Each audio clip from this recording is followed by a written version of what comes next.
Here's how to go from zero to hero with women, just like my student Luke did. So about a year and a half ago, maybe about 2 years ago, I emailed the moderators of this particular men's forum. And I was like, hey guys, here's free access to my video course. Check it out. Tell me what you think. But I also want to give access to this course to some of the guys in the group. And one of the moderators, his name's Luke, he went through the course and he's like, yeah, I really like this stuff. This makes sense. And he really took it and applied himself. And he became one of my main students. And he's still with me today. We've been working together for the last year and a half. Now, Luke had worked with other coaches before, and he had some success. He wasn't, foreign to the world of, studying attraction, stuff like that.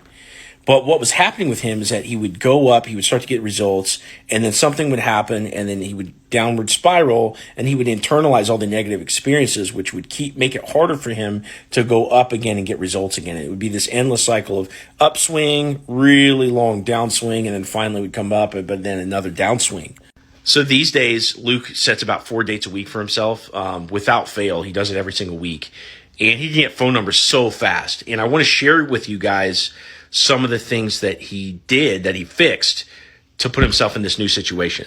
So one of the very first things that we worked on with Luke was his texting. He didn't quite understand how to interact over text in a way that was fun, that was playful. And so some of the conversations would end up getting ghosted. They'd go on too long before getting the phone number or whatever.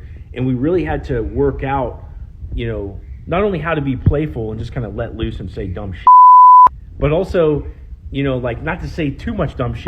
That way there's still some semblance of connection there with a girl. And by the time that we actually dialed that into the point where it was perfect, he could get phone numbers so easily. But then we still had this problem of, getting results, but then going back into the dumps because you go on a date and something does go right or whatever. And then, it would take a while before we could get back results again because of, what was going on internally. And then the next thing that we worked on was not internalizing negative experiences. In other words, really taking the time to understand that if you're not getting results, it has everything to do with the things that you're doing and nothing to do with who you are as an individual. And between learning how to text and being willing to discard negative experiences, Luke's put himself in a place where he's just crushing it every single week. And now he can turn around and help the other guys in the group, which has been really, really cool for me to see as a dating coach. So if you have some pretty intense demons to conquer before you can ever really make the headway that you want with women, understand that you can start to dial these things in just like Luke did. And if that's something you want to do, make sure you're following me, number one. But also click on my account, click the Stan Store link, and either join the Ghostbusters group or apply for one-on-one coaching where we can begin to help you with this kind of stuff.